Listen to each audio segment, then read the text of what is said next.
Olá, jovens! Mais uma semana, mais um vídeo. Seja muito bem-vindo ao canal. E a semana eu vou meter a mão num vespeiro que eu não deveria, mas acho que tem de alguma forma como contribuir para o debate. Mais do que contribuir para o debate, tem como trazer aí uma coleção de fatos que podem levar as pessoas a vislumbrarem outras possibilidades e principalmente uma visão mais matizada sobre ele. Essa semana eu vou falar do nosso querido amigo Cazaquistão, né, que está pegando fogo, bicho, nas últimas 2 semanas.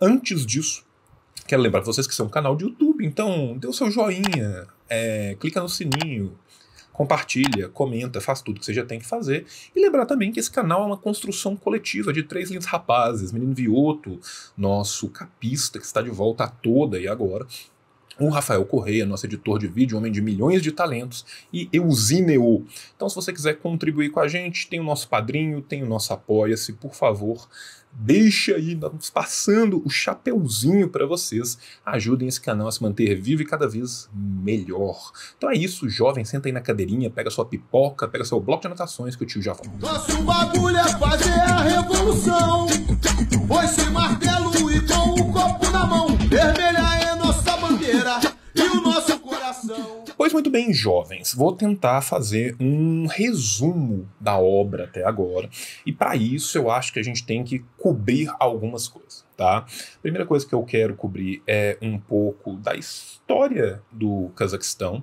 né? Principalmente essa transição pós-soviética que a gente estuda tão pouco, né? Mas também explicar um pouco, né, onde está o Cazaquistão, quem é o Cazaquistão na fila do pão, de que se alimenta, né? Para a gente entender também geopoliticamente qual que é a influência, qual que é a importância deste lugar. Para além disso, vou tentar trazer para você alguns bons perfis que vêm acompanhando o debate, que vêm enriquecendo o debate em língua portuguesa, e outros em língua inglesa, para tentar facilitar para vocês que queiram entender um pouco mais, né? Eu sou um estudioso de Ásia, mas eu não sou um estudioso de Ásia Central. Eu estudo principalmente os movimentos anticoloniais da Ásia, né? E menos a parte mais coiva, mais contemporânea, pós-queda da União Soviética e do Bloco, que tem, né, importantes repercussões ali na Ásia. Ainda assim, acho que posso contribuir um pouco para o evento. Vamos pensar aqui. O Cazaquistão fica onde? O Cazaquistão fica na Ásia Central, ou seja, ali na transição depois da Europa para o resto da Ásia, que está lá no canto, né, de uma forma muito fácil da gente entender. E o Cazaquistão é como se fosse uma planície gigante, tá? O Cazaquistão é um estado muito plano, uma estepe gigantesca. Assim como todos os estados de estepe da Ásia ali naquela região, tinha uma população nomádica na maioria do tempo, mas o Cazaquistão, ao contrário dos outros estados da região, estava ali preso, cercado por diversos reinos muito grandes, né? Fosse a China, fosse a Rússia, fosse o Afeganistão, que foi um reino muito importante na Antiguidade e na nossa Idade Média, né, fosse a Mongólia, né? Lembrando que o Cazaquistão, portanto, né, é essa grande estepe, esse lugar plano, cercado de lugares muito montanhosos, né? Quando a gente pensa na Kirguísia, por exemplo, que hoje em dia é o Quirguistão é um país que tem 80% da sua área em altitudes acima de 1000 metros, é um país muito escarpado. O Cazaquistão não é aquela estepe gigantesca. As populações nomádicas do Cazaquistão, à medida que o tempo foi passando, foram se prendendo cada vez mais, né, a uma vida semi-nomádica e depois não nomádica, principalmente com as explorações que vão vir com o colonialismo, né? A gente tem que lembrar que essa é uma região extremamente rica em minérios e gás liquefeito de petróleo, essas coisas assim. Dinheiro! Que atraem o olhinho de todos os grandes impérios. Então, naquele chamado grande jogo, né, onde a Rússia, a Turquia, a Rússia czarista, tá? O Reino Unido, a Grã-Bretanha colonialista brigavam ali no século XIX. Ali o Cazaquistão vai ter um grande desenvolvimento, né, sob a égide dessas companhias internacionais que vão estar sempre predando em cima das riquezas minerais do Cazaquistão, e isso vai fazer com que, de fato, o Cazaquistão tenha movimentos populares muito bem organizados desde a virada do século XIX para o século XX. Ainda no século XIX a gente já tem greves no Cazaquistão, a gente já tem organização, né? Essas pessoas que trabalhavam principalmente na área de mineração vão se organizando muito bem e elas vão sofrendo essa pressão desses vários organismos externos, né? Com a União Soviética, o Cazaquistão vai se juntar, né? Nós vamos ter a SSR, né? A República Socialista Soviética do Cazaquistão, a República Socialista Soviética Cazaque, né? Que vai terminar também com a queda da União Soviética. Pois muito bem, o que acontece logo na sequência disso? O que acontece é que o Cazaquistão vai passar praticamente 30 anos na mão de uma única pessoa, tá? Qual seja essa pessoa? O senhor Nazarbayev.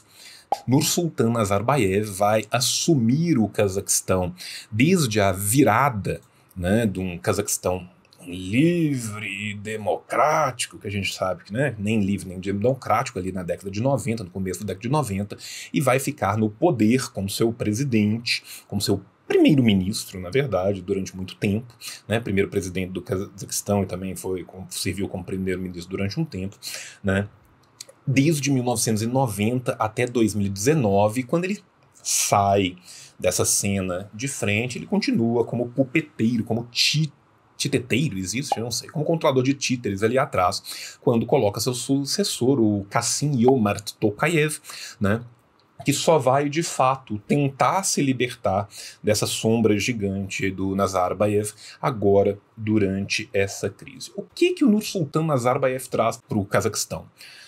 Dor, morte, penúria e riqueza para a burguesia, né? A gente tem que lembrar que o Nazarbayev é um dos idealizadores, hoje eu tô ruim, né? Hoje eu tô lento, um dos idealizadores da CEI, da Comunidade dos Estados Independentes, e a ideia boa mesmo ali por trás da CEI era ser tudo aquilo que o Ocidente sempre sonhou que a Ásia Central voltasse a ser, ou seja, lugares com garantias democráticas, leia-se um lugar onde as elites encasteladas, a burguesia compradora, os rentiers, pularam em cima da população cazaque, que foi perdendo cada vez mais os direitos que ela tinha durante a União Soviética, de forma que, né, houve não somente o combatimento, a proscrição e a perseguição dos partidos comunistas, dos movimentos comunistas organizados. Hoje em dia no Cazaquistão eles são muito pequenos e muito esparsos, existem, são pequenos, são esparsos, mas existem, foram brutalmente perseguidos por causa disso, né, bem como a construção,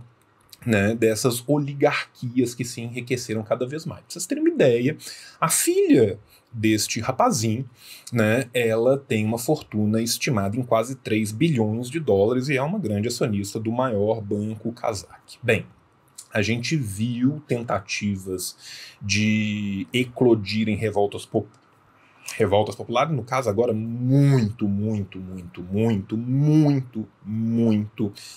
revoluções coloridas no Cazaquistão em 2018, 2019, 2020, tá? Que foram diferentes do que está acontecendo agora, né, nessa virada de 2021 para 2022. Como eu disse lá atrás, e existem excelentes textos e excelentes pessoas que estão falando sobre isso, tá? Para a gente entender um pouco de geopolítica ali do Cazaquistão, eu vou deixar uns textos na descrição do vídeo, estou até separando para eu poder anotar aqui agora. Vou deixar alguns textos do Andriy Korypko. O Korypko é o cara que escreveu o livro de Guerras Híbridas, que saiu pela Expressão Popular, que todo mundo conhece, né? O Korypko é um analista de geopolítica, mas apesar de ser um analista de geopolítica, o Korypko é muito mais ligado à Rússia do que nós todos gostaríamos. Então, assim, o Korypko é um cara que a gente tem que ler, às vezes, com algumas ressalvas muito pró-putinistas, muito ligadas ao pensamento do Kremlin. Vou deixar também 3 perfis brasileiros que eu acho que são muito importantes para a gente acompanhar isso, né? Que é o do camarada Davi, o David, que é um menino espetacular. Vou deixar também o do Yanez, né, professor Yanez, que vive na Rússia, vem acompanhando também os desdobramentos, ambos falam russo muito bem, né, e o do Éden também, que é outra pessoa que tem um excelente domínio, grande historiador. Vou deixar o perfil do Éden para vocês poderem ver aí também. Para além disso, para vocês não falarem que eu não deixei todos os perfis possíveis e todos os links possíveis do mundo, vou deixar um artigo que saiu traduzido no Opera Mundi, que foi escrito pelo Gennady Zyuganov, que é o líder, o presidente do Partido Comunista da Federação Russa, bem como vou deixar também um artigo que foi escrito pelo Ainur Kurmanov, que é um dos representantes dos ciclos socialistas que hoje existem no Cazaquistão, apesar do Ainur Kurmanov ter supostamente algumas ligações com ONGs e com elementos que são muito pró-ocidentalistas, né? Quem diz isso são alguns outros analistas de Ásia Central, como, por exemplo, o próprio Koríbiko e outros analistas russos e da região, né? E aí a gente tem que sempre tomar muito cuidado com a análise disso tudo, porque as coisas são muito mais matizadas, são muito mais cinzas e muito menos pretas e brancas do que, às vezes, a gente gostaria.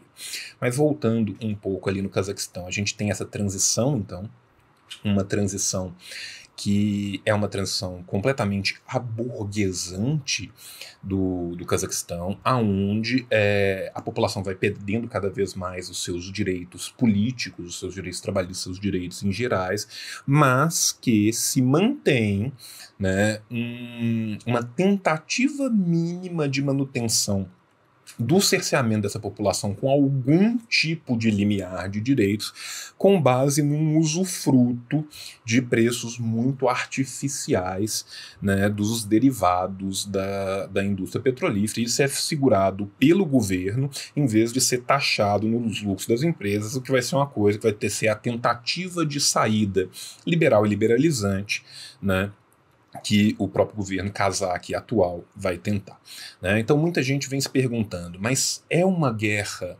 popular, é uma revolução popular, é uma tentativa, uma intentona de revolução popular, esses movimentos são verdadeiramente populares, ou seria simplesmente uma guerra híbrida? O que a gente tem que entender é que não necessariamente uma coisa anula a outra, né? A gente tem que entender, e aí a gente tem que voltar aos exemplos da história para a gente parar e ponderar um pouco sobre isso, que muitas vezes levantes que começam, de fato, de uma forma popular, de fato com base em pedidos, em lutas, em bandeiras que são extremamente caras ao povo, à massa trabalhadora, muitas vezes são cooptados. Nesse sentido, a gente tem que entender um pouco da geopolítica do lugar para entender aonde é possível essa cooptação, né? Vamos primeiro pensar que o Cazaquistão está ali incrustado entre a Rússia e a China. Ele faz fronteira com a Rússia e faz fronteira com o Xinjiang. Ele está no meio daquilo que vai ser a BRI, né? A Belt and Road Initiative, a iniciativa da rota e do cinto, do cinturão da seda, né? Que é aquela ideia de reconstruir a rota da seda, que é todo aquele projeto gigantesco que os chineses estão fazendo, que também, né, tem vários interesses russos ali. Para além disso, a gente tem um interesse gigantesco, uma vez que ele está do lado de regiões, ele faz fronteira tanto com a China como com a Rússia. A gente tem um interesse óbvio da NATO, né, da OTAN, né, Organização do Tratado Atlântico Norte, que é um órgão brutalmente imperialista. Então, por mais que às vezes certos movimentos comecem de fato como uma revolta popular, vamos lembrar aqui do que foi a queda, o colapso da própria União Soviética e do Bloco do Leste. Muitos dos movimentos que começaram ali depois, no começo da década de 90, eles eram movimentos populares que foram cooptados por setores muito à direita, setores muito pró-imperialistas, né? Todo mundo lembra do Lech Walesa, né? Na verdade, ninguém lembra do Lech Walesa, mas todo mundo deveria se lembrar desse tipo de exemplo para a gente poder matizar a discussão. Tá? Mais do que dar uma resposta final e falar é isso, é aquilo, eu quero mostrar para vocês que as coisas são muito mais cinzentas do que a gente imagina e muito menos pretas ou brancas, Enfim, se a gente for pegar como aconteceram, né, eles começaram de fato com esses levantes que vêm de regiões populares, né, de Manjustan e de outras regiões. A gente teve em Almaty, a gente teve no Sultan, a gente teve em vários lugares do Cazaquistão ao mesmo tempo, lugares que tem vários deles que são bolsões de trabalhadores, outros nem tanto, são grandes cidades. E a partir disso também a gente teve a tentativa de ingerência de vários elementos, quinto-colonistas, agitadores e tudo mais, também para se aproveitar. Toda vez que acontece uma coisa dessa, tem sempre, cada lugar tem seu partido novo, né? O Cazaquistão tem o seu partido novo, né, que é basicamente a alternativa democrática, né, quase a alternativa for Deutschland do Cazaquistão, né, e assim, o partido que começa com um nome de muito democrático, a gente sabe que a última coisa que ele é democrático, né, ele obviamente é ligado a certas oligarquias e, como qualquer outro lugar, existem brigas entre as oligarquias, quanto o velho oligarca, né, já está velho, decrépito e pronto para ser substituído mesmo enquanto eminência parda. O que isso significa dizer?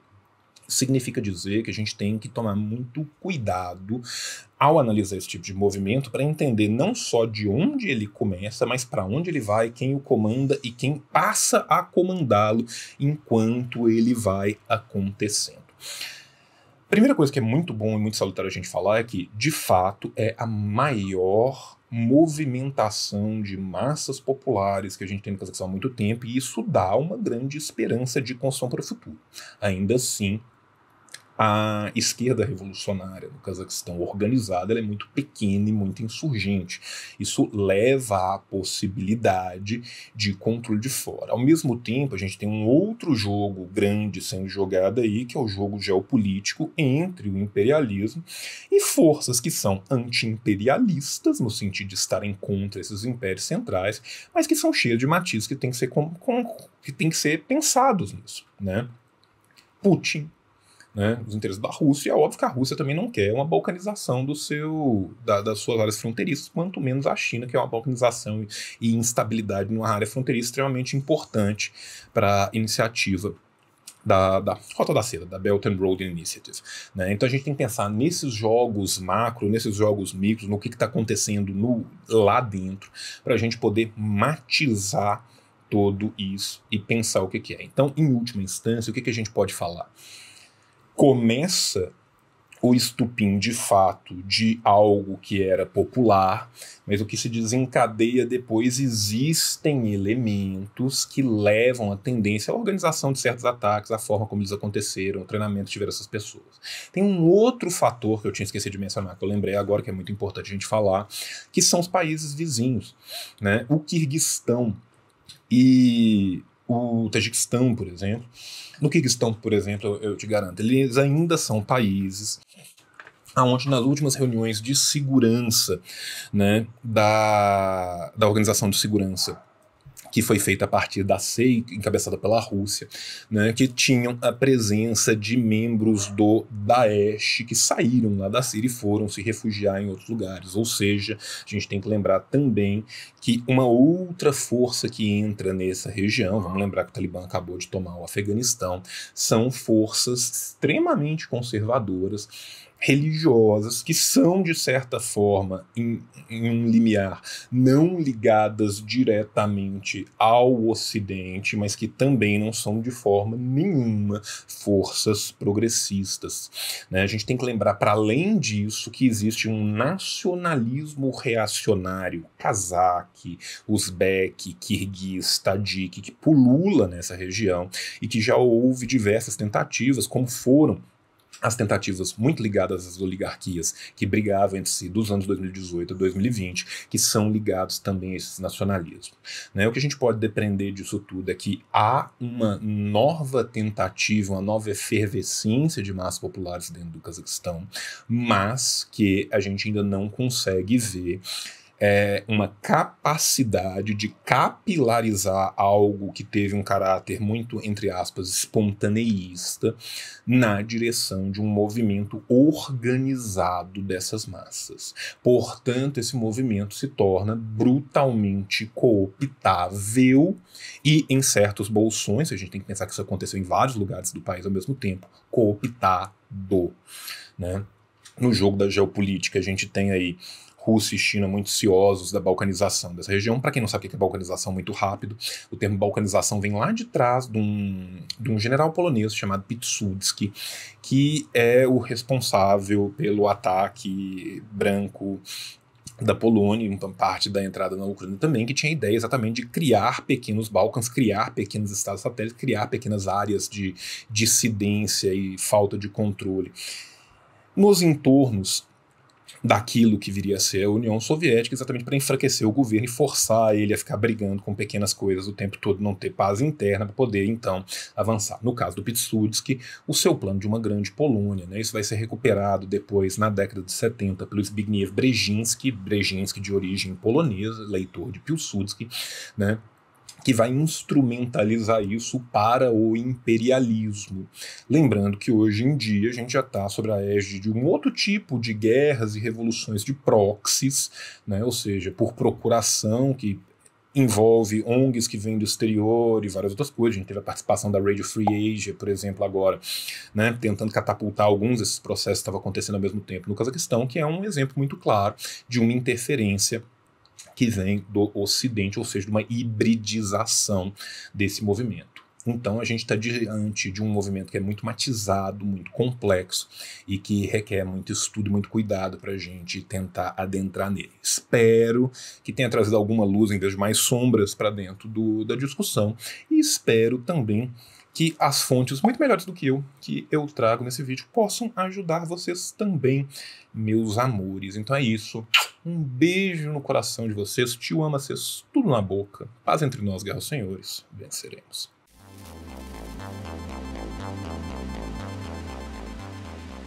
Pois muito bem, jovens, este foi o nosso vídeo da semana, né? Tentei explicar, espero que eu tenha explicado melhor do que eu tenha confundido vocês. Já tava bom, não tava muito bom, tava meio ruim também, tava ruim. Agora parece que piorou. Mas pelo menos tem aí bastante informaçõezinhas para que vocês possam ficar informados, felizes, acompanharem a geopolítica e poderem dar suas opiniões de forma mais balizada. É isso, essa é a nossa função como educadores populares, é tentar pegar um pouquinho de qualquer conhecimento que a gente tenha e expandi-lo para todos vocês. Se vocês estiverem precisando de comprar livros lá nas Ciências Revolucionárias, Paraíso do Cupom, a gente tem nosso cupom perene lá, assim disse João. Só meter o cupom, tudo separadinho, o Rafa vai colocar aqui, e você terá 10% de desconto em todas as obras do catálogo. No mais, me despeço manifestando meus protestos da mais autoestima. Vocês são todos meus potrinhos. Quero deitar vocês na relva, afagar a barriguinha. Curte, compartilha, dá like, xereia. Semana que vem nós estamos de volta. Tchau, tchau! Acabou. Karl Marx, o gênio, escreveu o Capital. Lenin na Rússia e na China tem o mal. E o Che Guevara em Cuba toca internacional.